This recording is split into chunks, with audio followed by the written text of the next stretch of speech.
bubuklod sa bawat Pilipino at magbibigay ng tamang impormasyon para sa tahimik at maayos na Pilipinas. Police News Network, alagad ng batas, tagapagtaguyod ng balitang pulis, sandigan ng mamamayan, patnubay ng katotohanan.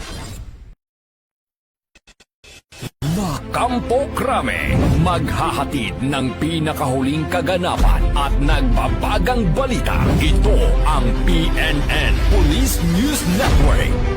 At ngayon, ang inyong mga tagapagbalita.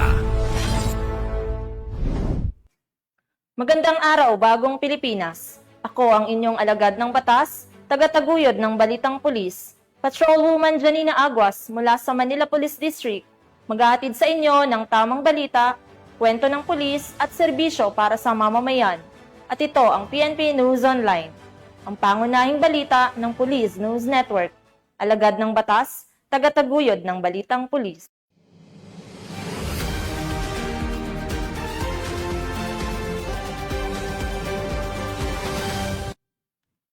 Narito ang mga balitang dapat niyong abangan. Wanted person sa kasong frustrated murder, arestado sa Minglanilla, Cebu. 3 kataong sangkot sa robbery, nasa kote sa Taguig City. At 8 miyembro ng Bangsamoro Islamic Freedom Fighters nagbalik loob sa pamahalaan sa Maguindanao del Sur.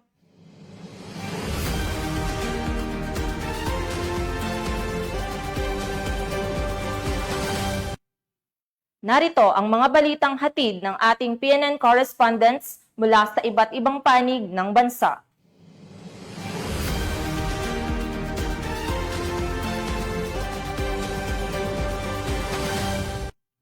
Simulan natin ang balita mula sa bahagi ng Luzon.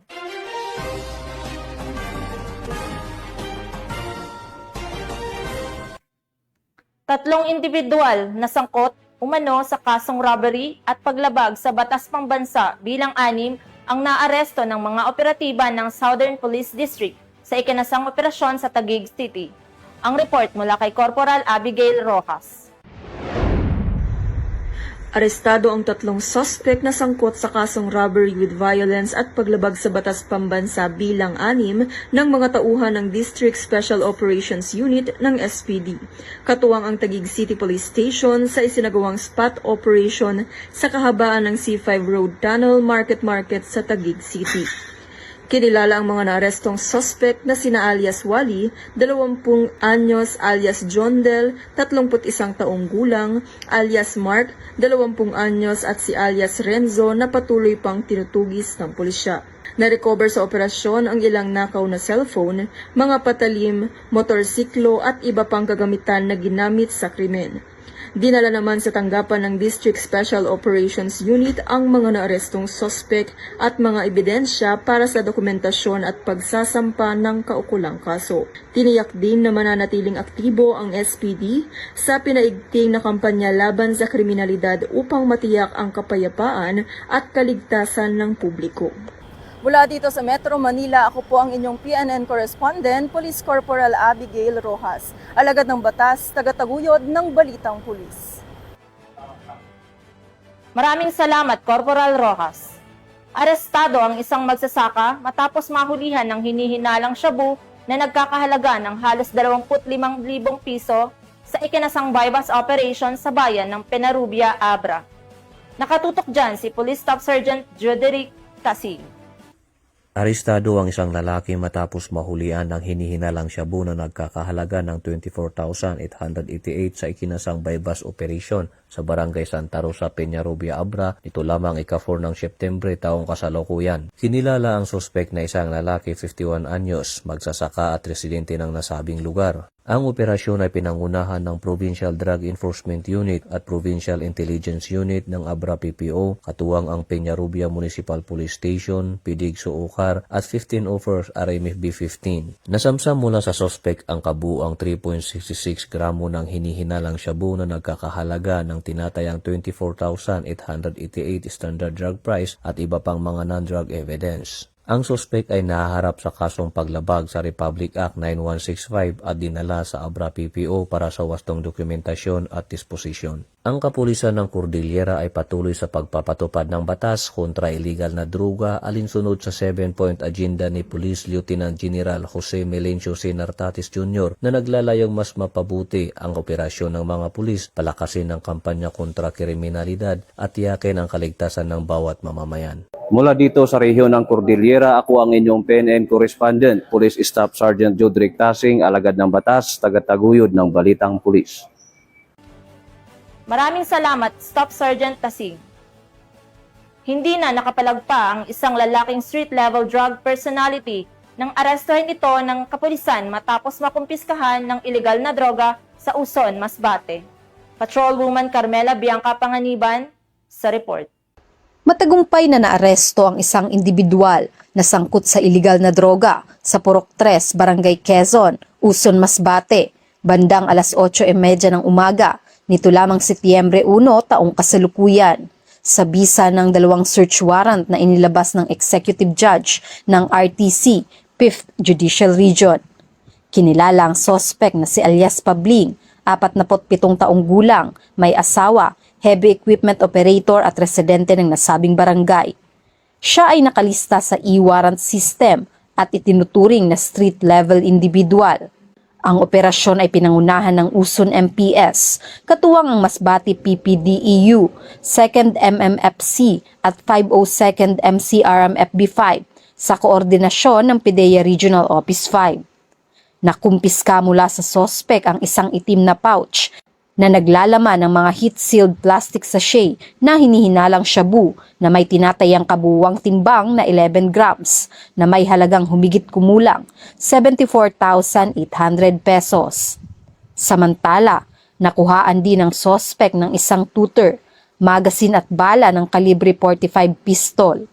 Ang sospek at ang mga nakumpiskang ebidensya ay kasalukuyang nasa kustodiya ng Uson MPS para sa kaukulang disposisyon. Mula dito sa Legazpi City, Albay, ako ang inyong PNN correspondent, Patrolwoman Carmela Bianca Panganiban, alagad ng batas, tagataguyod ng Balitang Pulis. Maraming salamat, Patrolwoman Panganiban. Tunghayan naman natin ang mga balita mula sa Visayas.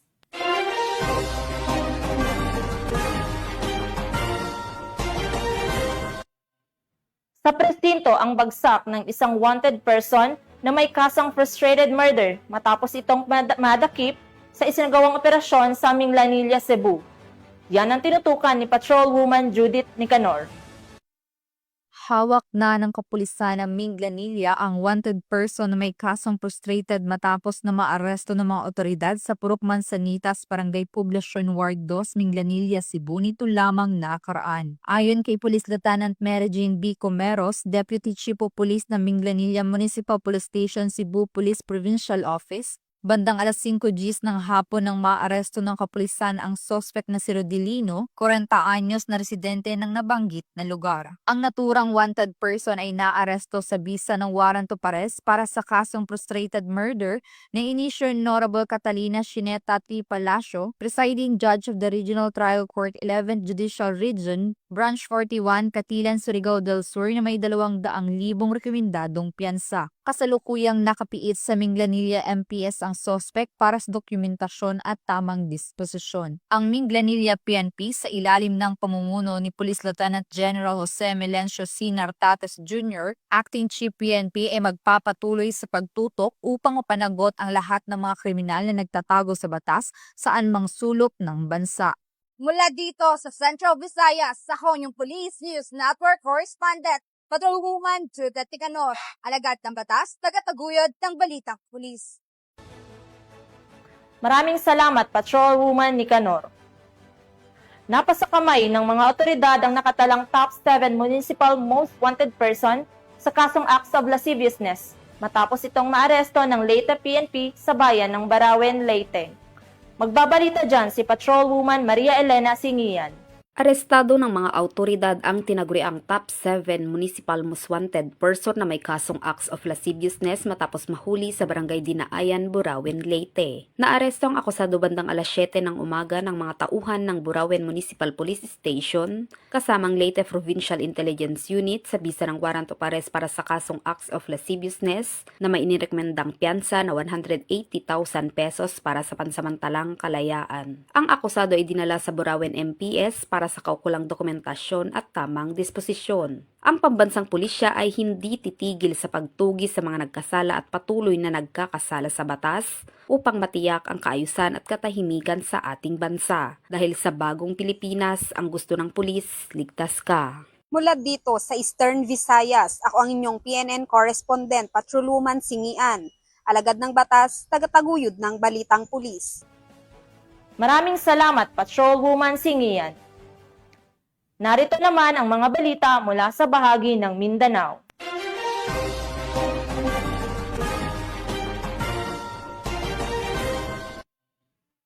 Formal nang nagbalik loob sa pamahalaan ng 8 miyembro ng Bangsamoro Islamic Freedom Fighters, Karialan at Bungos Faction sa isinagawang seremonya sa Maguindanao del Sur.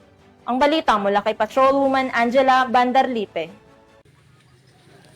Nagbalik loob sa pamahalaan ng 8 aktibong miyembro ng Bangsamoro Islamic Freedom Fighters, Karialan at Bungos Faction sa bayan ng Mama Sapano, Maguindanao del Sur, nito lang may ka-4 ng Setyembre taong kasalukuyan. Ang mga sumuko ay formal na ipresenta sa PNP, 61st Infantry Brigade, 90th Infantry Battalion, BARM government at local government officials. Kasabay ng kanilang pagbabalik loob ay ang pagsuko ng kanilang matataas na kalibre ng armas, kabilang ang improvised 7.62mm, improvised 81mm mortar, shotgun, RPG, improvised 60mm mortar, Uzi KG-45, improvised M79, mga bala at magazine. Tumanggap ang mga sumuko ng financial assistance, farm inputs at bigas mula sa LGU Dato Saudi Ampatuan, Mayor Dato Bazir Banjo Oto, BARM Government, Provincial Government, BM Kahal Jack Kedtag, at iba't ibang LGU officials ng naturang lugar. Ang pagbabalik loob ng mga dating miyembro ng BIFF at Bungos Faction ay isang patunay ng matagumpay na pagsikap at pagtutulungan ng kasundaluhan, PNP at lokal na pamahalaan na nagpapakita ng epektibong implementasyon ng mga programa ng pamahalaan na maibalik sa pamayanan at mabigyan ng pangalang pagkakataon ang mga dating lumaban sa gobyerno upang maging produktibong miyembro ng pamayanan kapili ang kanilang pamilya at mahal sa buhay. Patuloy namang hinihikayat ng mga otoridad ang lahat ng natitira pang miyembro ng BIFF na magbalik loob na sa pamahalaan upang makapagsimula na ng pagbabagong buhay.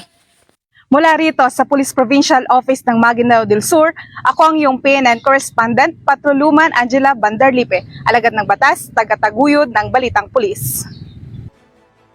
Maraming salamat, Patrolwoman Bandarlipe. Arestado ang isang drug personality na kabilang sa drug watch list matapos ang matagumpay na buy-bust operation na ikinasa ng mga pulis sa Kapatagan, Lanao del Norte. Patrolwoman Sara Vem Batumalaki sa report. Arestado ang isang individual sa isinagawang joint buy-bust operation ng mga kapulisan ng Kapatagan Municipal Police Station, katuwang ang PDA-10 sa Barangay Bagong Silang, Kapatagan, Lanao del Norte. Kinilala ni Police Colonel Yusma, Acting Provincial Director ng Lanao del Norte PPO, ang drug suspect na si alias Mark, 28 taong gulang, lalaki, may asawa, walang trabaho at presidente ng nasabing lugar. Sa ikinasang joint buy-bust operation ng mga operatiba bandang alas 9:30 ng gabi ay nagresulta sa pagkakakumpiska ng mga pakete ng hinihinalang shabu na may bigat na 3.1 grams at may standard drug price na 25,080 pesos at iba pang mga drug paraphernalias. Ang suspect ay naharap sa kasong paglabag sa RA 9165 o Comprehensive Dangerous Drugs Act of 2002. Mula dito sa Kapistrano, Busa, Cagayan de Oro City. Ako ang iyong PNN correspondent, Patrolwoman Sara Vem Batumalaki, alagad ng batas, tagataguyod ng balitang pulis. Maraming salamat, Patrolwoman Batumalaki. Bumagsak sa kamay ng mga otoridad ang top 10 regional most wanted person na wanted sa kasong statutory rape matapos ang matagumpay na operasyon ng mga tauhan ng Isulan Municipal Police Station sa Isulan, Sultan Kudarat. Nakibalita dyan si Patrolwoman Vina Morales. Arestado ng mga operatiba ang tinaguriang Top 10 Regional Most Wanted Person sa kasong statutory rape sa isinagawang warrant of arrest operation sa Barangay Kulambug, Isulan, Sultan Kudarat nito lamang Setyembre taong kasalukuyan. Kinilala ng Isulan Municipal Police Station ang suspect na si Alias Ray, 54 na taong gulang, isang magsasaka at residente ng nabanggit na lugar.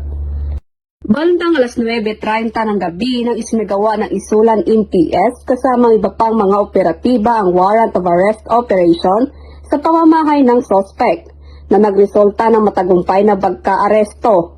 Ang suspect ay may nakabinbin na kasong statutory rape na walang nirerekomendang piyansa. Kalukuyang nasa kustodiya ng Isulan MPS ang suspect para sa kaukulang dokumentasyon at tamang disposisyon.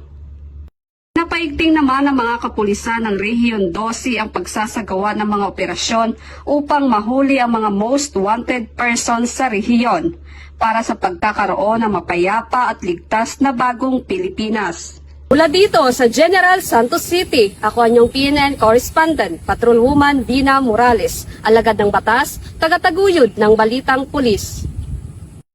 Maraming salamat, Patrolwoman Morales. At yan ang mga balitang nakalap ng ating PNN correspondents mula Luzon, Visayas at Mindanao.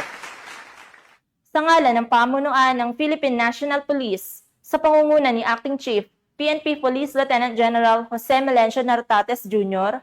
at sa pamumuno ni President Ferdinand Bongbong Marcos Jr., kami ay maglilingkod sa bawat Pilipino at magbibigay ng tama at balanseng balita.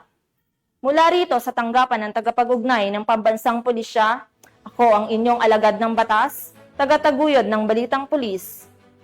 Patrolwoman Janina Aguas mula sa Manila Police District, maghahatid ng tamang balita, kwento ng pulis at serbisyo para sa mamamayan. At ito ang PNP News Online, ang pangunahing balita ng Police News Network.